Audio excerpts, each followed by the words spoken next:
Hello നമസ്കാരം. ഇത് നിങ്ങൾക്കുള്ള 3 കാർഡ് ടൈംലെസ് ടാറോ ഗൈഡൻസ് ആണ്. നിങ്ങളോട് പറയുന്നത് ഇപ്പൊ നിങ്ങളുടെ ജീവിതത്തിൽ ഇപ്പോഴത്തെ ഒരു മൊമെന്റില് ടെൻഷൻ അടിച്ച് സ്ട്രെസ്ഫുൾ ചെയ്ത് ഭാവിയിൽ എന്താവും എന്ന് ആലോചിച്ചിരിക്കേണ്ട ഒരു സമയമല്ല. അതുപോലെ നിങ്ങളെ കൊണ്ട് അങ്ങനെ സാധിക്കില്ല, ഇങ്ങനെ സാധിക്കില്ല, ആ ഒരു കഴിവില്ല, ഈ ഒരു കഴിവില്ല, അങ്ങനെയും പറഞ്ഞിരിക്കേണ്ട ഒരു സമയമല്ല.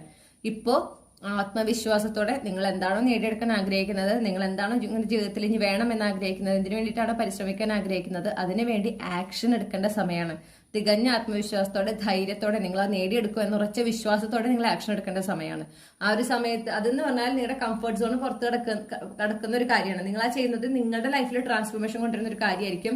നിങ്ങൾ ഇപ്പൊ ആയിരിക്കുന്ന ഒരു കംഫർട്ട് സോണിൽ നിന്ന് പുറത്ത് നിൽക്കുന്ന അല്ലെങ്കിൽ പുറത്തേക്ക് കടക്കാൻ നിങ്ങളെ സഹായിക്കുന്ന ഒരു കാര്യമാണെന്ന് കാണുന്നു. അതുകൊണ്ട് തന്നെയാണ് നിങ്ങളുടെ സബ് കോൺഷ്യസ് നിങ്ങളെ കൂടുതൽ ആൻഷ്യസ് ആക്കുന്നതും നിങ്ങൾക്ക് നിങ്ങൾ വിചാരിച്ച ലക്ഷ്യം നേടിയെടുക്കില്ല എന്നും അല്ലെങ്കിൽ നിങ്ങളെ കൊണ്ട് സാധിക്കില്ല, പിന്നെ നിങ്ങൾക്ക് എന്തൊക്കെ കുറവ്, നിങ്ങളുടെ ഉള്ളിലുള്ള ഇൻസെക്യൂരിറ്റീസിനൊക്കെ ഇങ്ങനെ പ്രൊജക്ട് ചെയ്യുന്നത് നിങ്ങളെ ആ കംഫർട്ട് സോണിൽ തന്നെ നിർത്താൻ വേണ്ടിയിട്ടാണ്. ഓക്കെ, കാരണം കംഫർട്ട് സോണിൽ നടക്കുന്ന എല്ലാ കാര്യങ്ങളും ബ്രെയിന് പ്രെഡിക്റ്റബിൾ ആണ്. അപ്പൊ അതിനനുസരിച്ച് ആക്ഷൻസ് എടുക്കാനും പ്രിക്കോഷൻസ് എടുക്കാനും എളുപ്പമാണ്. പക്ഷെ അതിന് പുറത്തേക്ക് പോയി കഴിഞ്ഞാൽ അതൊരു പുതിയ സിനാരിയോ ആണ്. അപ്പൊ അവിടെ കൃത്യമായി പ്രഡിക്റ്റ് ചെയ്യാൻ സാധിക്കില്ല എങ്ങനെയാണ് എന്താണ് കാര്യങ്ങൾ സംഭവിക്കുക എന്നുള്ളത്. അപ്പൊ ആ ഒരു കംഫർട്ട് സോണിൽ നിന്ന് പുറത്ത് കിടക്കുന്നതിനുള്ള സബ് കോൺഷ്യസിന്റെ താല്പര്യമില്ലായ്മയാണ് നിങ്ങൾക്ക് ഉണ്ടാകുന്ന ആൻസൈറ്റി, സ്ലീപ്ലെസ് നൈറ്റ്സ് ഒക്കെ നിങ്ങൾക്ക് വല്ലാതെ ഒരു ആത്മവിശ്വാസ കുറവ് തോന്നുന്ന കാര്യങ്ങളൊക്കെ നിങ്ങളുടെ മനസ്സിലേക്ക് വരുന്നതൊക്കെ അതുകൊണ്ടാണ്. അപ്പോൾ നിങ്ങളോട് പറയുന്നത് അതൊക്കെ നിങ്ങളുടെ ചിന്തകളാണ്, നിങ്ങളുടെ മനസ്സിൽ ചിന്തിച്ചു കൂട്ടുന്നതാണ്. ഓക്കെ, നിങ്ങളുടെ സബ് കോൺഷ്യസ് അതിങ്ങനെ കൊണ്ടുവന്നുകൊണ്ടിരിക്കുന്നതാണ്, അതല്ല യാഥാർത്ഥ്യം. യാഥാർത്ഥ്യം എന്താണെന്ന് അറിയണമെങ്കിൽ നിങ്ങൾ ഇപ്പോഴേ അതിനുവേണ്ടി പരിശ്രമിച്ചാലാണ് ഭാവിയിൽ എന്താ നടക്കാന്ന് അറിയാൻ പറ്റുമോ അല്ലേ?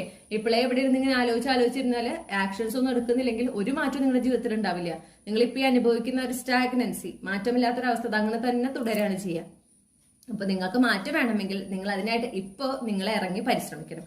നിങ്ങളായിട്ട് ഇനീഷ്യേറ്റ് എടുക്കണം, നിങ്ങളായിട്ട് ആക്ഷൻസ് എടുക്കണം. നിങ്ങൾക്ക് ഒരു ലക്ഷ്യമില്ലെങ്കിൽ ഒരു ലക്ഷ്യം കണ്ടെത്തുക, ആ ലക്ഷ്യത്തിന് വേണ്ടി പരിശ്രമിക്കുക, അതിനുവേണ്ടി ആക്ഷൻസ് എടുക്കുക. ആർക്കാണോ അതിന് സഹായിക്കാൻ നിങ്ങളെ സാധിക്കുക, ആരൊക്കെ നിങ്ങളെ കൃത്യമായി ഗൈഡ് ചെയ്യാൻ സാധിക്കും എന്ന് നിങ്ങൾക്ക് ഉറപ്പുണ്ടോ ആ വ്യക്തികളുമായിട്ട് കണക്ട് ചെയ്യുക, അവരിൽ നിന്ന് നിങ്ങൾക്ക് വേണ്ടുന്ന ഉപദേശങ്ങൾ സ്വീകരിക്കുക, അതനുസരിച്ച് നിങ്ങൾ ആക്ഷൻസ് എടുക്കുക. ഇതാണ് നിങ്ങളിപ്പോൾ ചെയ്യേണ്ടത്.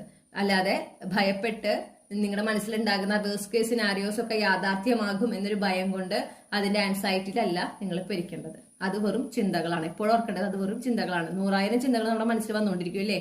എല്ലാത്തിനും നമ്മൾ പ്രാധാന്യം കൊടുക്കുന്നുണ്ടോ? അതുപോലെ തന്നെ ഒരു ചിന്തയായിട്ട് കാണുക, അത് റിലീസ് ചെയ്യുക.